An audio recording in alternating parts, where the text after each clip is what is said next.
noite a todos e a todas. Uma alegria estar aqui com vocês. Porque às vezes as pessoas dizem assim, para que tanto evento espírita? Tem gente que diz isso, né? Aí eu faço, é impressionante. As coisas ruins podem ter várias edições, mas as boas não, né? Tem CD daquelas bandas bem trash, volume 1, volume 2, volume 3, volume 4. A gente deveria fazer mais, a gente deveria se encontrar mais, a gente deveria compartilhar mais. Daí a importância de nós estarmos aqui. Às vezes eu penso até que, muitas vezes, o que nos faz nos unir, nos reunir, nas mais diversas expressões de fé do mundo, de religião, qualquer que seja ela, é exatamente para tentar nos lembrar, mesmo que seja no final de semana, no Evangelho no Lar, que nós não somos daqui e não estamos aqui com finalidades materiais, mas com finalidades transcendentes espirituais. E no mundo no qual nós nos encontramos hoje, um mundo, como o Sérgio muito bem colocava, que nos convida a uma transição interna, para que uma vez acontecendo, ela possa se coletivizar e transformar o panorama do planeta, mais do que necessário é resgatarmos a ciência espírita, cuja lucidez permite, se utilizando dos postulados acadêmicos, dos paradigmas da ciência e transcendendo para um paradigma espiritual, nos conectar através da razão a um Pai que muito nos ama. Quando a gente pensa nisso, a gente pensa na importância do que é feito por todas essas AMEs, Brasil afora e mundo afora. E embora hoje pareça um movimento pequeno, e já nem é tão pequeno de quando eu entrei para cá, né? Certamente todos esses nossos irmãos que têm produzido esses conhecimentos, esses artigos, essas pesquisas, quando o paradigma espírita passar pelas 3 frases descritas por Schopenhauer, inicialmente ridicularizada e depois violentamente antagonizada para finalmente aceita como auto-evidente, quando forem fazer uma retrospectiva sobre os primeiros que ousaram receber dos colegas de profissão o escárnio, a piada, por transcenderem e procurarem um paradigma que transcende e explica o ser humano não apenas a partir da matéria, serão nomes citados como os primeiros homens e mulheres que ousaram romper os padrões e conectar o homem novamente com Deus através da razão. Por isso é motivo de muita alegria estar aqui. Quero agradecer a Gilson, nosso presidente, pelo convite que me foi feito. Quero agradecer também ao Gabriel e a Beth aqui da Fergs, né, que são os que estão à frente dessa federação, que tem uma história tão bonita, para que a gente possa aqui começar esse nosso debate, que obviamente não vai ser tão rico como foi feito até agora, porque as pessoas que estudam muito mais profundamente esse cérebro triuno, esses meus 3 queridos irmãos, e a doutora Ivênia, a irmã, pena que o nosso irmão Décio não pôde vir, porque ele teve um rompimento no ligamento, e ele está tentando se recuperar, porque a gente tem um evento junto na Flórida daqui a mais ou menos uns 15 dias, ele está tentando fazer o possível para ir. Haroldo também fez uma cirurgia do joelho, teve que cancelar vários eventos, ou seja, estão tentando dar umas rasteiras na gente, mas a gente fica. Não, Sérgio, a gente insiste, né? A gente balança, mas não cai, igual aquele humorístico que tinha no passado. A gente sabe que o cérebro, a ideia da tábula rasa, que começou no livro De Ânima, sobre a alma de Aristóteles, mais de 300 anos antes de Cristo, ele apresenta o conceito que parece ser de Locke, mas ele que apresenta, de que nós somos uma tábula rasa, que você chega zerado e tudo é construído. Há ainda pessoas que pensam assim, pessoas que acreditam que nós estamos cada um num começo e tudo pode ser feito. Obviamente, quando a gente pensa nisso, a gente pensa no projeto de desenvolvimento espiritual da Terra e como isso foi se processando. Historiadores e antropólogos pesquisando o desenvolvimento neurocognitivo do ser humano ao longo do tempo, falam muito, né, que o indivíduo ele nascia com um parto muito demorado, muito mais do que o tempo que nós temos hoje. Então, como o indivíduo nascia com um parto muito demorado, na época que nós ainda estávamos sem nos tornarmos bípedes, as crianças nasciam exatamente como os animais que nós conhecemos, e elas nasciam quase que todas prontas. Se a gente deixar um animal aqui, um gato ou um cachorro, e deixarmos esse auditório e formos embora, eles vão sobreviver ou eles vão morrer? O que é que vocês acham? Quem acha que ele vai sobreviver, levante a mão. Quem acha que eles vão morrer, levante a mão. Quem não levanta a mão pensa o quê? Eu sempre fico curioso sobre isso, né? Porque às vezes timidez, ele meio que morre e vira um zumbi, The Walking Cat, né? The Walking Dog. Na verdade, os animais, eles nascem com um processo de desenvolvimento neurológico muito avançado e eles conseguem se virar, eles já nascem meio que andando, então provavelmente miaria, latiria, se não aparecesse nenhum adulto da espécie, eles procurariam sair daqui e certamente terminariam na Lagoa dos Patos, tomando banho de sol, né? Se nós deixássemos um bebê aqui, hoje à noite, passássemos 3 dias sem vir aqui, o que aconteceria com ele? Provavelmente de hipotermia hoje à noite, né? Então, quando nós nos tornamos bípedes, os bebês eram muito grandes e as mulheres começaram a morrer em série. Por um processo de seleção natural das espécies, os bebês passaram a ser expelidos num tempo muito mais rápido do que no passado.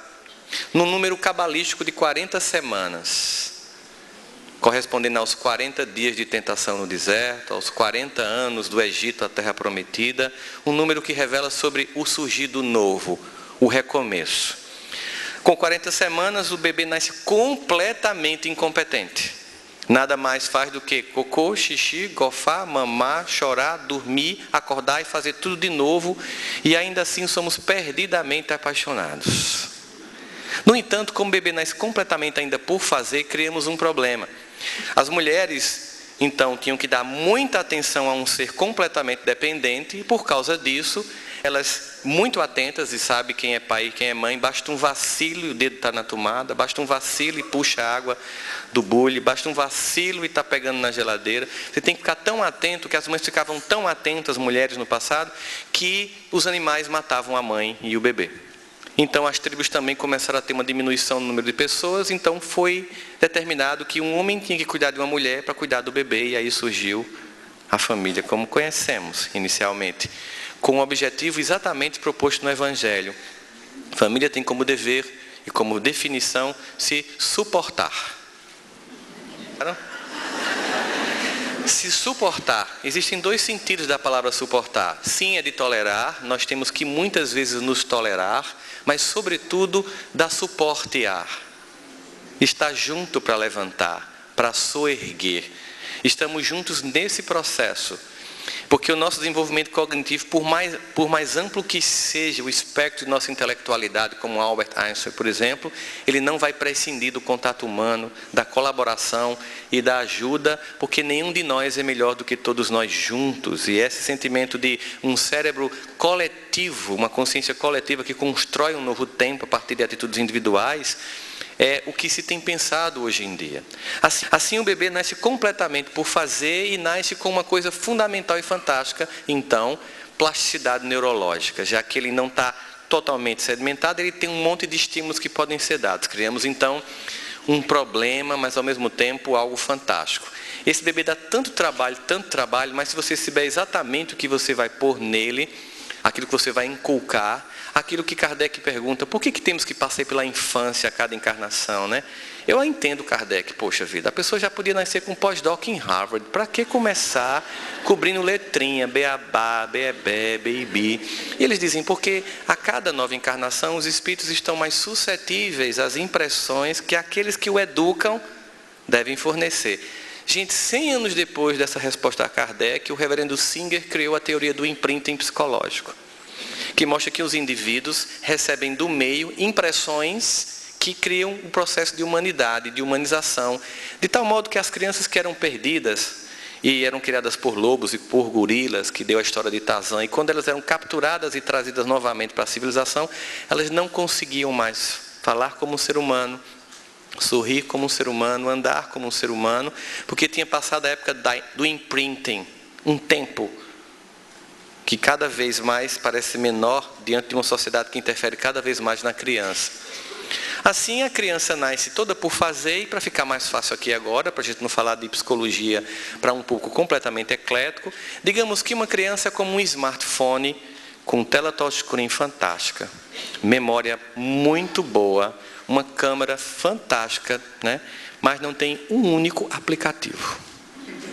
Então, o grande processo de desenvolvimento emocional, cognitivo e também espiritual vai dar conta de que aqueles que educam têm que instalar esses apps. Isso dá um problema danado, porque não tem na App Store, nem no Google Play. Não tem como baixar Respeite Mamãe, não tem como baixar, né? Vai Estudar, não tem como baixar essas coisas que são feitas por um processo contínuo de interação entre aquele espírito que chega e começa a impressionar esse cérebro físico com as impressões de todas as suas experiências anteriores e que, começando de novo pela plasticidade, pode receber novas concepções de valores e de vida para poder entrar numa crise. A crise que vai fazer com que aquele que ele foi não seja mais compatível com aquele que ele vai ser pelo sentimento de lei de progresso. No entanto, se você não instala esses aplicativos, não vai funcionar. Que são o conjunto de princípios e moralidades. Por exemplo, se já tiveram vontade, não precisa levantar a mão para não se identificar e não queimar o filme junto ao movimento espírita aqui local. Mas já tiveram vontade, assim, de um momento de muita raiva, pular no pescoço de uma pessoa e... Miserável, como é que tu faz isso, criatura? Por que não pulou? O que um psicopata, quando pensa, ele faz? Para impedir que o indivíduo passe do que ele deseja para o ato. Então, o desenvolvimento de uma criança, a cada encarnação, é para que nós possamos desenvolver esses aplicativos. Assim criamos um problema, mas uma coisa muito mágica. Dependendo dos aplicativos corretos que você faça nesse bebê chorão, ele pode depois pintar a Capela Sistina, como fez Michelangelo. Ele pode compor a 9ª Sinfonia, como fez Beethoven. Ou o nome dela é Jennifer, também está valendo. Depende do que você coloca no bebê que você vai desenvolver. Assim, quando pensamos nessa interação espírito, mente e cérebro, pensamos que o cérebro ele é um receptáculo material das experiências desse espírito que, através de um software chamado mente, se instala nesse hardware para fazer uma atualização do sistema. É como se no final da encarnação a gente meio que desse um Ctrl-Alt-Del, pico travou, então vamos reiniciar. E a gente não precisa desencarnar para reiniciar a existência, não. Como diz Marguerite Yourcenar, escritora belga, o nosso verdadeiro lugar de nascimento não é o lugar onde nascemos, mas o dia em que pela primeira vez lançamos um olhar de inteligência sobre a nossa própria vida.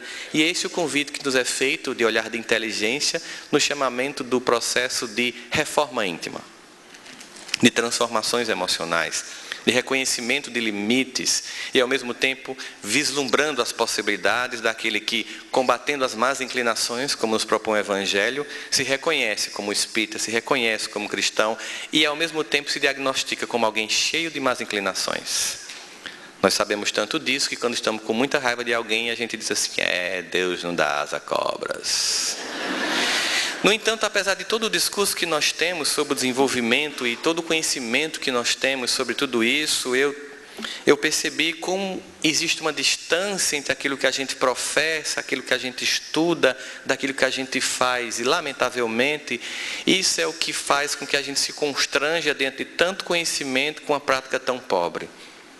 Uma doutrina que nos convida a uma transformação moral se encontra basicamente em xeque por coisas elementares e insignificantes. Acompanhe a história. João e Pedro nasceram em Porto Alegre. Amigos de infância, aprenderam tudo junto. Brincaram, torciam por times diferentes, mas se respeitavam, né? É o Grenal aqui, né?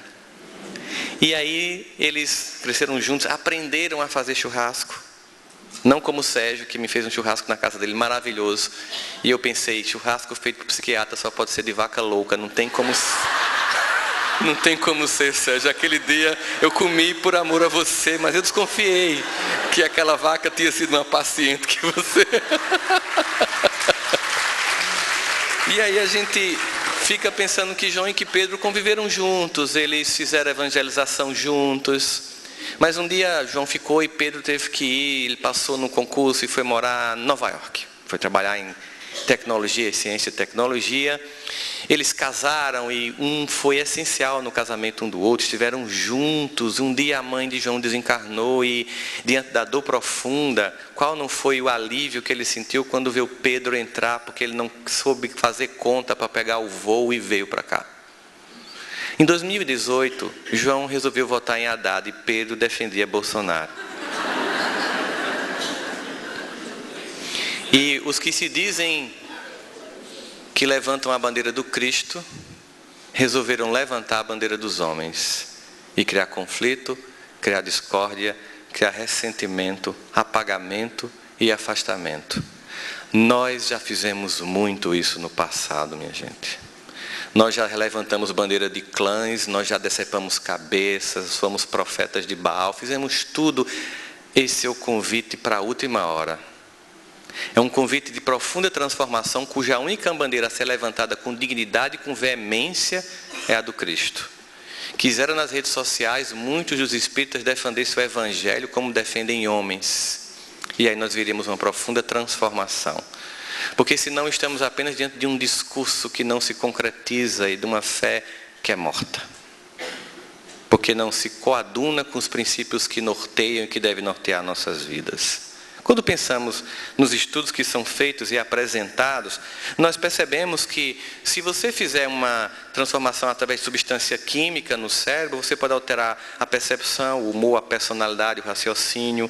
Se você tirar um pedaço de tecido neurológico, você pode perder capacidade de nomear ferramentas, reconhecer rosto, antecipar tendências, comportamento, desenvolver empatia.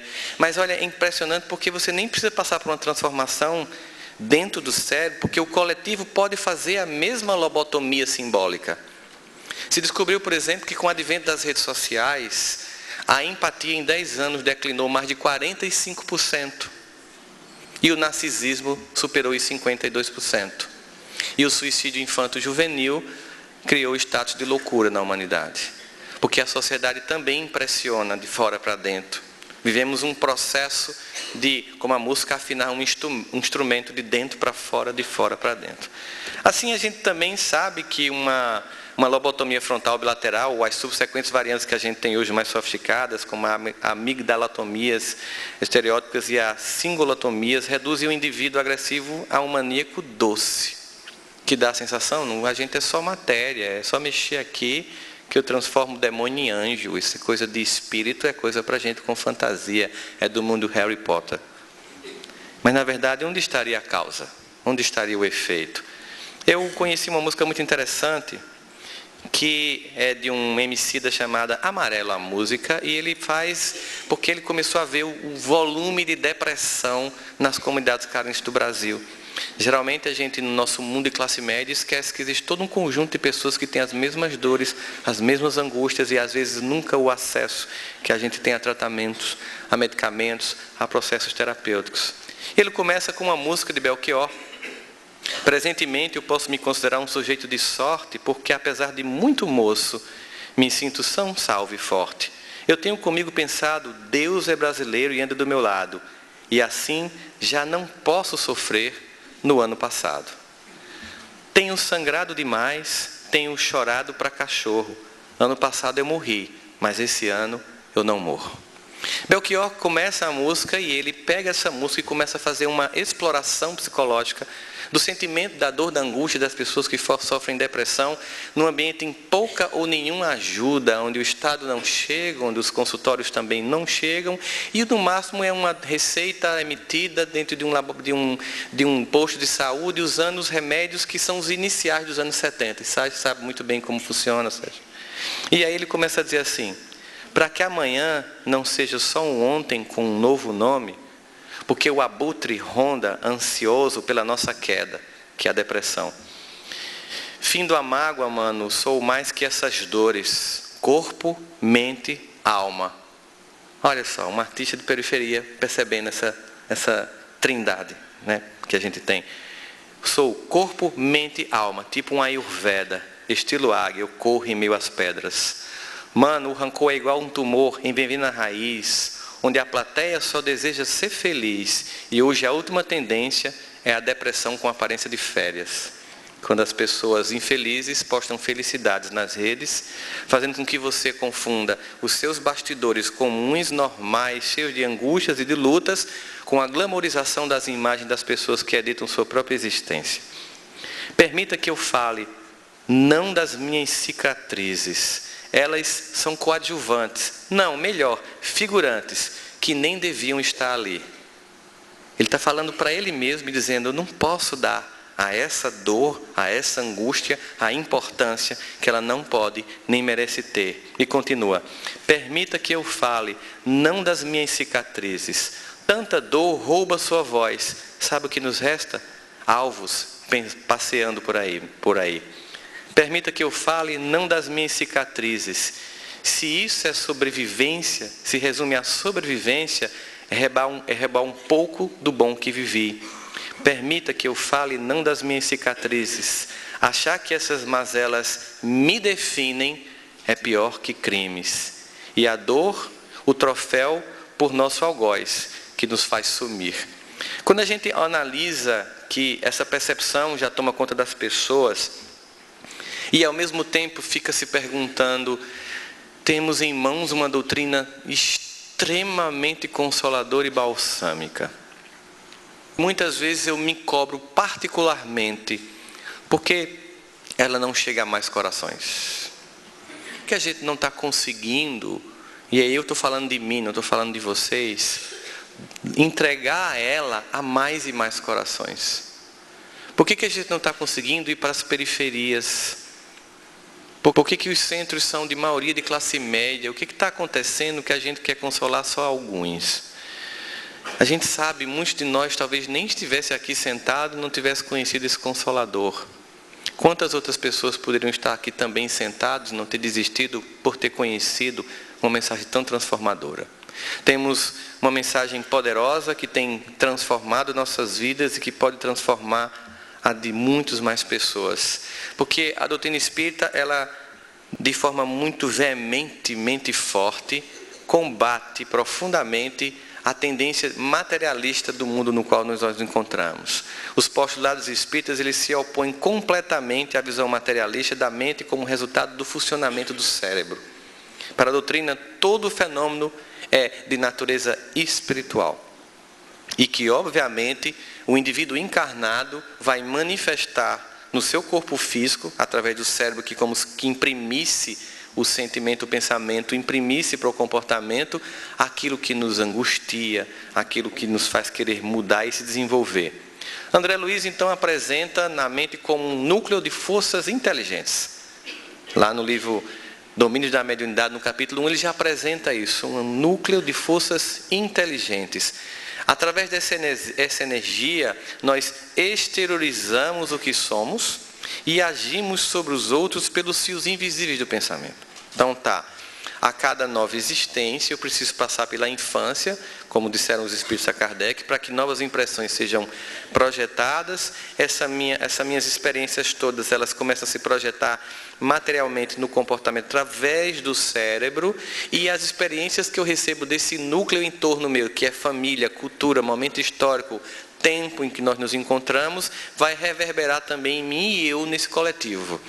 Então, significa dizer que como o Espiritismo não tem objetivo de salvação individual, mas de redenção coletiva, nós devemos nos responsabilizar não somente sobre a nossa transformação moral, mas sobre a moral do planeta, tentando levar e elevar essa moral para que as influências que chegam às crianças, a todas as pessoas, sejam as mais saudáveis possíveis, já que somos extremamente suscetíveis ao meio externo a cada encarnação.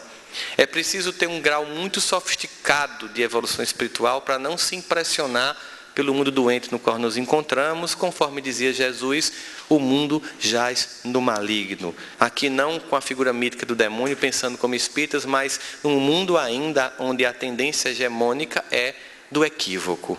Lembra daquela cena que Chico resolve entrar porque viu a filha de um amigo num bordel, e Emmanuel disse, eu não vou não. Emmanuel não quis aguentar a vibração daquele ambiente. Então nós temos responsabilidades sobre a vibração coletiva. Mas sabe o que acontece muitas vezes? Precisamos então olhar com mais lucidez para esse processo todo, porque há uma tendência lamentável, embora as pesquisas acadêmicas fundamentadas mostrem, nós como espíritas sabemos, que o mundo, até porque impera a lei do progresso, só melhora a cada ano, a sensação coletiva é de que ele só piora. Vivemos dando um ibope muito grande ao mal. Eu estava em São Paulo um dia, quando uma rádio da cidade ligou para mim e disse, Professor, o senhor poderia dar uma entrevista para a gente acabou de transmitir 3 notícias muito pesadas, os ouvintes estão muito decepcionados, e o senhor poderia participar ao vivo? Tá bom, estou no aeroporto, pode ser? Pode. Eu cometi um equívoco. Eu não perguntei com elas as notícias. E aí a moça entrou. Estamos aqui com o professor Rossandro. Professor, aqui a gente, os ouvintes muito preocupados. Veja, hoje de manhã uma pessoa morreu por engano. Esse final de semana um amigo levou um amigo de longas datas para a fazenda dele e matou. E uma mãe esfaqueou a filha 20 vezes. Professor Rossandro, que mundo é esse?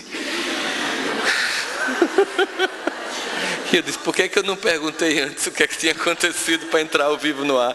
Fica a lição. Se alguém quiser fazer uma entrevista com você, pergunte, você quer falar sobre o que mesmo? O que aconteceu? E eu disse assim, eu entendo muito que os meios de comunicação, de um modo geral, têm o dever de anunciar e noticiar as coisas que acontecem. Acho apenas que nós devíamos noticiar tudo o que acontece, e não só algumas coisas que acontecem. De tal modo que quando a gente noticia somente a falência, a queda humana, nós damos uma impressão para as pessoas que isso é humanidade, e isso não é humanidade. Porque a amizade não se define por um amigo que leva um outro para uma fazenda e mata. A amizade se define por milhões de almas que se encontram, amigos e amigas que fazem a diferença em nossa vida. A maternidade para mim no Brasil não se define por uma mãe cujos motivos eu não sei, esfaqueou uma filha 20 vezes, se define por milhões de brasileiros que levariam diariamente 20 facadas para salvar uma filha. É aí que a gente tem que olhar para a humanidade e perceber que, apesar desse discurso de caos que nos impressiona, precisamos olhar com a lucidez de quem tem um dado a mais que a ciência, que percebe um mundo líquido, que percebe um mundo com disrupturas tecnológicas, que percebe angústia, ampliando de quadro de depressão e suicídio, que percebe uma aparente causa e nós sabemos que é sintomas de uma profunda inflexão espiritual sem retorno, um turning point que não vai voltar porque iremos avançar. E obviamente os que se antagonizam a esse processo, e todos nós sentimos reverberar a necessidade de expurgo psíquico de tudo que não funciona mais e que não vai ser compatível com a vibração de um planeta que está em processo de transformação. Quando a gente percebe isso, André Luiz ainda nos fala aqui do corpo mental, atribuindo a ele a formação do corpo espiritual, o perispírito. Então, ele consegue imantar, através do perispírito, através da força mental, a formação do perispírito, que vai gerar essa cópia física de quem somos, que se pensa e imagina se está apenas no DNA. Mas Emmanuel tem um texto muito fantástico, em que ele vai falar sobre a mente humana, em que ele coloca o termo de espelho vivo da consciência lúcida, e que ele divide em sessões de serviço. Ou seja, ele coloca que essa mente ela tem funções de serviço, não está à toa nenhuma delas por acaso. Ele diz que existe um departamento chamado departamento do desejo, em que opera os propósitos, as aspirações e o acalento e estímulo ao trabalho. Os propósitos, as aspirações, o desejo, lembra muito o conceito de id e de libido de Freud. E ao mesmo tempo ele diz que o segundo departamento seria o departamento da inteligência, dilatando os patrimônios da evolução humana. Ou seja, quanto mais desenvolvido, e a gente percebe isso na codificação, o desenvolvimento intelectual precede o desenvolvimento moral, porque instiga, quando tem consciência, a necessidade de sofisticação no plano emocional. Não quer dizer, todavia, que todo mundo que tem cultura necessariamente tem uma moralidade avançada. Quem trabalha com mediúnica e atende aqueles espíritos pseudo-sábios, ou aqueles muito mais devotados à destruição da causa do bem, percebe que se tem uma coisa que eles conhecem profundamente é o Evangelho. Argumentar com você profundamente e dizer, conheço mais que você e ainda sei que você não faz o que você diz. E você fica lá, pois é, mesmo assim, com toda a minha falência, mesmo assim com todos os meus limites, mesmo assim reconhecendo quanto falta em mim, eu resolvi continuar. Eu lembro disso porque o objetivo do processo evolutivo é um continuar. É abrir mão de comportamentos que fizeram sentido em algum momento, mas que não fazem mais sentido. Uma vez eu estava numa reunião mediúnica que entrei por engano. Foi punk. Fecharam a porta e, não pode abrir não, fica na vibração. Estava vibrando por mim, não era nem pela reunião. Mas foi extremamente fantástico, porque naquele dia o obsessor, num caso particular, estava lá dizendo os motivos da perseguição que fazia uma determinada família, quando o mentor da casa, através de um outro médio, sintonizou em comunicação e começou a conversar com o obsessor, que em algum momento riu e disse: eu não acredito, logo você, que era o nosso chefe. Entenda, o mentor da casa antes era o chefe da gangue que obsediava o ambiente. Só porque você mudou de lado. Olha que visão interessante, a visão maniqueísta, que reduz as experiências humanas a um mundo bidimensional. He-Man contra Esqueleto, Thundercat contra Munra, Pipiu contra Fajola, Haddad contra Bolsonaro, e a gente embarca. Ele disse: logo você que mudou de lado. E o Espírito respondeu: não, meu irmão, eu não mudei de lado, eu apenas continuei. E te faço o mesmo convite para continuar. Ao dizer isso, ele estava olhando para aquele espírito dizendo: você não é um inimigo que está no outro lado, você é um irmão que precisa, como eu, continuar a seguir. A cada encarnação, encarnamos, impressionamos um cérebro físico, somos impressionados pelo ambiente no qual nós encontramos, como os hindus costumam dizer, Maya, o mundo físico, a grande ilusão da matéria. Por isso Jesus dizia: meu reino não é deste mundo, porque não é mesmo, e vai construindo as possibilidades. A partir do departamento da inteligência, Emmanuel ainda define mais 3. O departamento da imaginação, amealhando as riquezas do ideal e da sensibilidade. Toda a produção artística, capacidade de antever e pintar, por exemplo, a Capela Sistina, fazer Jesus a alegria dos homens como Handel, a beleza de uma escultura como a Pietà, a capacidade de, antes de materializar, vir para o plano das ideias e finalmente se concretizar, está aqui no departamento da imaginação. Até para construir uma obra como Harry Potter, o Avatar, a ficção científica, tudo que a gente tem como criação vem desse departamento da imaginação, que tem como objetivo, entre muitos deles, que foi identificado inclusive pela psicologia, um escape de uma realidade muitas vezes cáustica, sórdida e difícil. Como diz a música, porque a gente não quer só comida, a gente quer comida, diversão e arte. A gente também precisa desses espaços de respiração, em que a fantasia muitas vezes diminui o impacto de uma realidade ainda tão grotesca para nós. O 4º departamento seria o departamento da memória, onde a gente arquiva o conjunto de nossas experiências e dos investimentos das experiências anteriores que nos definem nesse ser que é um conjunto de pessoas. Cada um de nós é um conjunto de seres humanos e de experiências que vão se acumulando. E, acima de todos esse departamento, aí ele já vai chamar de gabinete, o gabinete da vontade. Onde há a gerência esclarecida e vigilante, governando todos os setores da ação mental. Muitas vezes você pode ter a imaginação, você pode ter uma boa memória, você pode ter um forte desejo e até muita inteligência, mas o movimento de tudo isso em função da transformação só acontece quando de fato a vontade toma conta de você e você passa a agir. Quando a gente lida com pessoas que têm viciações, ou seja, nós, cada um na sua viciação, percebe que um dos fatos que faz o indivíduo mudar é quando ele finalmente diz para ele de forma veemente, num diálogo interno com Deus, exatamente assim: meu Deus, aquilo que eu já compreendi da vida e que já entendi do teu propósito para a minha existência, através dessa doutrina tão consoladora, deixam bem claro para mim que esse comportamento não é mais compatível comigo, mas eu preciso te confirmar e te dizer, eu ainda sinto muito prazer com esse comportamento. Eu já usei todas as minhas possibilidades, todos os meus repertórios de possibilidades, uma tentativa louca de sair, mas eu preciso de ajuda.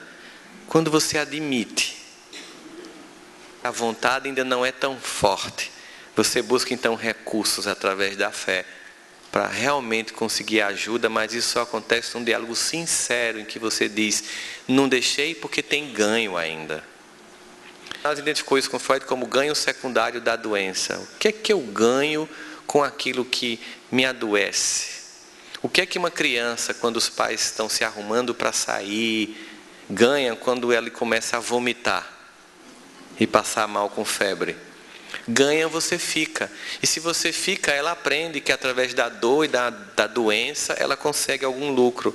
E nós podemos desenvolver esse psiquismo ainda durante muito tempo, em processos muito fortes de autossabotagem, que somente um escrutínio mental muito eficaz e também sereno, na proposta de Joana de Ângeles, de se identificar nas sombras, não para estacionar, também não para se criticar, não para se maldizer, nem se criar desculpas. Ela textualmente diz: o ser consciente é aquele que nem se culpa, nem se justifica, apenas se transforma. O tempo que eu perco com culpas e com justificativas é todo o tempo que eu deixo de investir na transformação.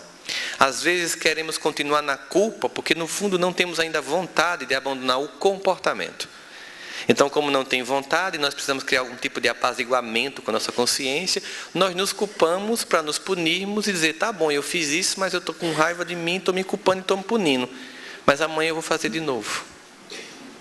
No momento quando você para de entrar nesse processo infantil de culpa, punição, justificativa e passa para a transformação paciente, porque sabe que vai ter muitas idas e vindas para que um comportamento comece primeiro por diagnóstico de assumir que é meu e não estou mais projetando em ninguém, é meu mesmo isso aqui.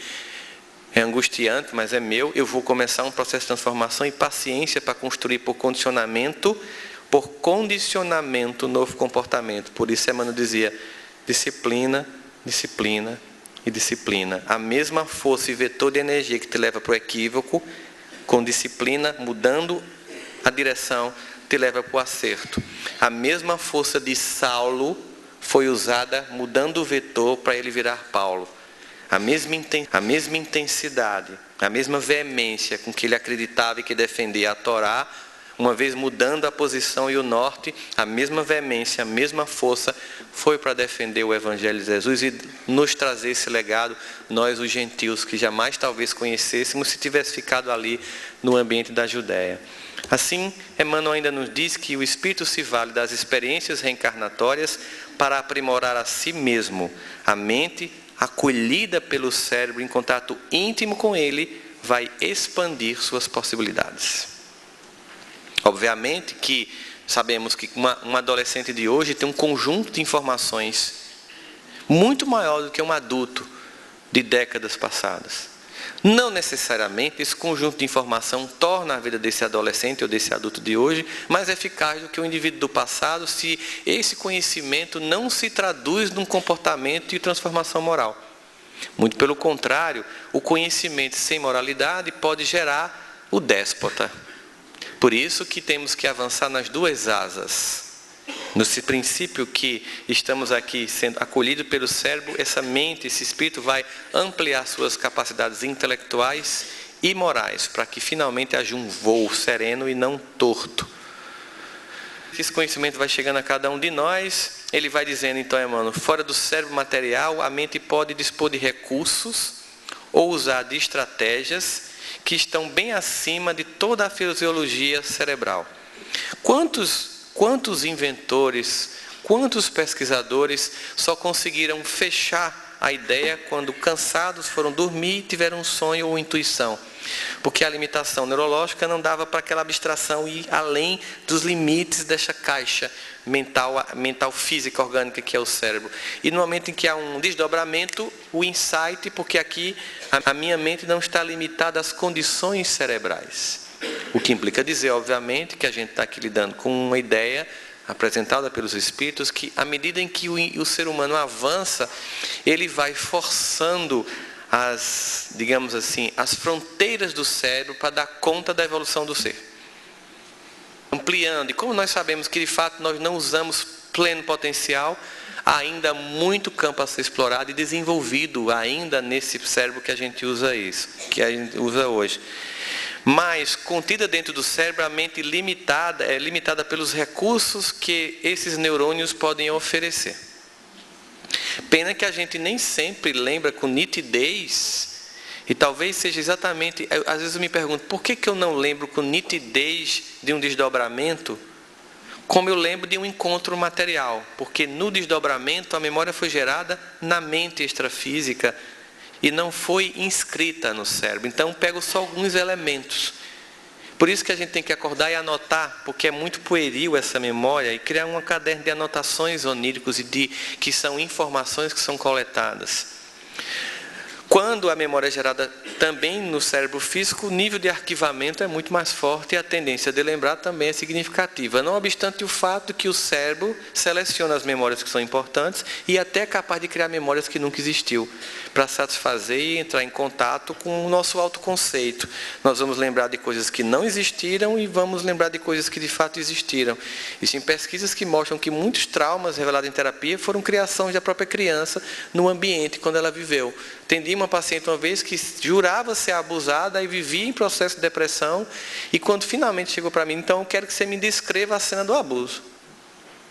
Simplesmente um dia, ela na rede dormindo, o pai entrou sem camisa. Ela disse assim, e ele era um homem com muitos músculos. E eu disse uma coisa chocante para ela, e ele fez o que com você? Não, ele poderia ter feito, foi um abuso, não. O que aconteceu foi que você, ao descrever um homem com muitos músculos, despertou desejo. Entrou num processo tão grande de punição pela condição do incesto que jogou para ele a condição do desejo e não para você. E olha quanto tempo você perdeu achando que houve um abuso. Se afastou sem nunca ter acontecido. Não que não aconteça. Não que, lamentavelmente, não existam pessoas que realmente peguem uma criança que deveriam cuidar e violentam e abusam. Mas nós somos capazes de criar, mesmo nesse cérebro físico, nós temos essa habilidade. Ou seja, continua Emmanuel, a mente se vale da ação coerciva do cérebro para aprender paulatinamente uma nova experiência, a nova vida, libertando-se das experiências reencarnatórias. Então lá, quando você se encaixa, você pousa nesse cérebro físico, paulatinamente você vai aprendendo um conjunto de novas experiências que são fundamentais para nos libertar do passado. Construindo uma nova cadeia de possibilidades, construindo um novo repertório de comportamento, construindo um conjunto de percepções morais mais avançadas, que indica que nós vamos realmente atendendo à lei do progresso. Mas se esse indivíduo não recebe dos que cuidam e do conjunto da sociedade indicações de cuidado, você não tem desenvolvimento. A Fraternidade Sem Fronteira está aqui com Wagner, ele sabe muito bem disso. O que é uma sociedade que tem tantos valores, que mesmo diante de tanta pobreza, representa tanta felicidade. Como o Sérgio muito bem colocou aqui, pessoas que moram em condomínios fechados estão com psiquismo ainda de mundo de expiações, e pessoas que estão em comunidades periféricas em pleno processo de regeneração. Certa feita, Sérgio, eu fui numa caravana do Evangelho, que tem aqui também, né? A gente sai, as pessoas dão um nome, aí a gente se reúne no centro, faz uma prece, se divide em carros, em grupos, e vai cada carro com os amigos visitar 2 lares naquela noite para instalar 2 evangelhos. E numa das, lembro, eu era adolescente na época, não vou dizer a época não, gente, faz tempo, e a gente foi visitar uma primeira casa muito, mas muito humilde, mas de um nível de humildade assim, constrangedor mesmo, sabe? E ao entrar lá, não obstante o ambiente físico ser extremamente simples, mas muito simples mesmo, havia uma paz, uma serenidade. O indivíduo que era o pai de família era um homem que estava numa cama há mais de 30 anos. E quando eu entrei no grupo, descobri que era disputado o grupo para fazer o evangelho na casa dele. E eu só entendi quando eu fui, porque quando você ia, você recebia muito mais que dava. Saímos de um indivíduo extremamente altivo, lúcido e digno, sem uma reclamação, diante de 30 anos numa cama, com escaras e dor, sem uma assistência mais sofisticada, e uma limpeza no ambiente impressionante, na singeleza de todos, um sentimento de gratidão a Deus pelo que era possível. Na sequência, nós fomos um condomínio fechado.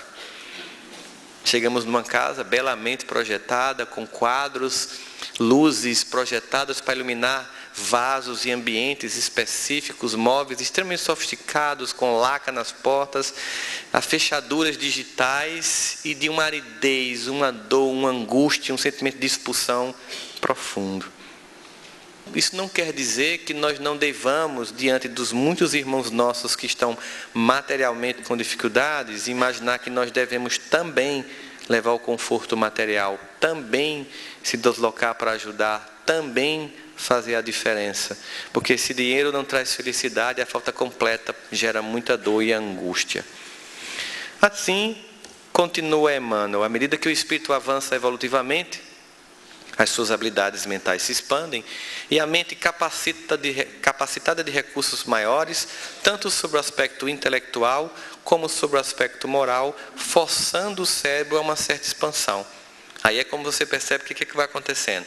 O nosso avanço espiritual, a nossa mente ressoando o espírito, ela começa a avançar, ela faz uma atualização, update. A cada nova encarnação você faz uma atualização do sistema, faz um update, corrige os bugs, os defeitos, igual o seu telefone quando atualiza, e corrige e melhora a performance, e vai exigindo, chega um ponto que você percebe que você tem que trocar o telefone porque o software está mais avançado do que o hardware.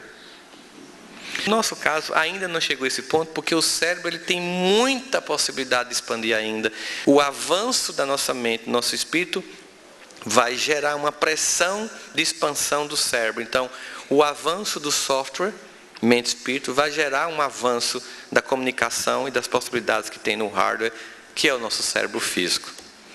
Assim, concluindo, podíamos dizer então, em termos de compreensão, que nós, seres espirituais, possuímos uma mente, um atributo do espírito, onde se expressam nossas ideias, sonhos, projetos, pensamentos e sentimentos.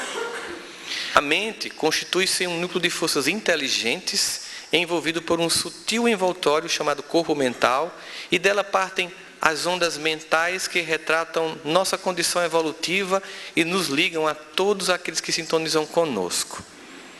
Porque muitas vezes a regeneração é uma escolha que fazemos com quem andamos, no mundo que estamos vivendo e o comportamento que estamos expressando.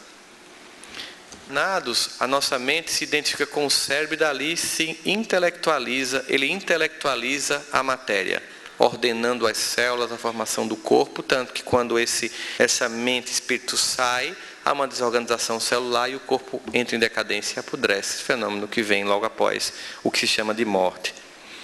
A nossa mente vem evoluindo conosco, ou seja, ela tem experiências vividas na dimensão espiritual ou material, há um processo de avanço. Desse modo, tal como cada um de nós partiu do simples em direção ao complexo, da ignorância em direção ao saber, atendemos ao impositivo da lei do progresso, e o nosso cérebro também passa por esse processo. A lei do progresso operando, tanto no espírito e dele para a mente e da mente para o cérebro. Então, um momento em que nos perguntamos, o que nós podemos fazer ao entender isso para ajudar a transformar, e quais são os gestos que identificam que estamos diante de uma distância entre o que nós professamos e o que nós fazemos? Existe um fenômeno muito estudado pela psicologia social, especialmente após a Segunda Guerra Mundial, que é a difusão de responsabilidade diante de uma sociedade que precisa avançar moralmente para que possa impressionar os indivíduos, a transformação cerebral dos comportamentos deles, para que a gente possa ampliar a gama de possibilidade de acerto do indivíduo que reencarna no planeta Terra. Precisamos sair da condição de olhar o mal acontecer em silêncio. Como dizia Martin Luther King, o que me incomoda não é a força do mal, mas o silêncio dos bons. Nos anos 70, uma jovem chamada Kate Genovese começou a ser esfaqueada no Queens, em Nova York. E os vizinhos abriram as janelas, gritaram, disseram que o bandido parasse, que iam chamar a polícia. Ele correu, ela parou de gritar, os vizinhos fecharam as janelas, apagaram as luzes, e o bandido que estava à espreita na esquina percebeu que nada foi feito, voltou e começou a esfaqueá-la novamente. Ela voltou a gritar, os vizinhos acenderam novamente as janelas, dessa vez mais vizinhos, um total de 22 pessoas, gritaram dizendo que ia chamar a polícia, que ele parasse. Ele foi embora, ficou na esquina, todos desligaram as luzes, ele voltou e terminou de matá-la. A Nova York depois levou os 22 vizinhos para uma cariação e perguntou: por que você não ligou para a polícia? E todos disseram: porque eu achei que alguém tinha ligado. Isso na psicologia de difusão de responsabilidade. Inversamente, o grande objetivo dessa doutrina racional, lúcida, filosófica e moral é nos fazer entender que nós não podemos, no mundo no qual nós nos encontramos, ser omisso. E, pelo amor de Deus, eu não estou falando de política. É omissão num plano muito mais amplo do que participação política, que as pessoas têm direito de ter, contanto que o faça com a dignidade que cabe a uma pessoa que se diz cristã, respeitando a diferença, a divergência, sem ver como inimigo a ser destruído, combatido e anulado, mas simplesmente como alguém que tem um ponto de vista divergente do seu. Assim, precisamos entender que temos responsabilidade sobre a transformação da sociedade. Nós temos o dever de mudar os aspectos da cultura. Nós devemos impressionar a escala de valores para que o ambiente fique cada vez mais propício para o desenvolvimento do ser. Ainda temos uma longa caminhada e, obviamente, quando em 2019 nós temos que falar de temas que pareciam superados, estamos diante do fato de que, como diz Emmanuel, ainda vivemos uma pseudo-civilização. Mas certamente o projeto regenerativo, que começa, como disse muito bem Sérgio, cada um de nós, uma experiência interior sem a qual não vai se coletivizar, aponta para que esse mundo novo surja. E ele vai surgir independente de nossa vontade. Quando Kardec pergunta: o que pode acontecer com aqueles que tentam impedir o progresso? Eles dizem assim: não vão conseguir. Mas se tentarem, serão trucidados pelas engrenagens que tentam parar. Então nós podemos ser mais proativos no momento de transformação em nós e no mundo. Lembrando muito bem o que Guilherme Arante tão poeticamente diz sobre essa nova era, né? Amanhã será um lindo dia da mais louca alegria que se possa imaginar. Amanhã, mesmo que uns não queiram, será de outros que esperam ver o dia raiar. Amanhã, a luminosidade alheia a qualquer vontade será plena. No entanto, Jesus fez um convite a um grupo de almas. Caíram bastante. Recebem um último convite, né? Eu tive com o Divaldo mais ou menos há uns 2 ou 3 meses no Congresso Espírita de Brasília. Ele conversando comigo disse: Rossandro, Joana disse que nas encarnações anteriores nós buscamos Jesus. Nessa ele nos convidou pessoalmente. Eu disse: eu não sei se eu fico confortável ou desconfortável com o que você acabou de me dizer. De todo modo, só me cabe uma coisa: bater continência ao único homem que eu levanto a bandeira, que é Jesus de Nazaré. Muito obrigado a todos e muita paz.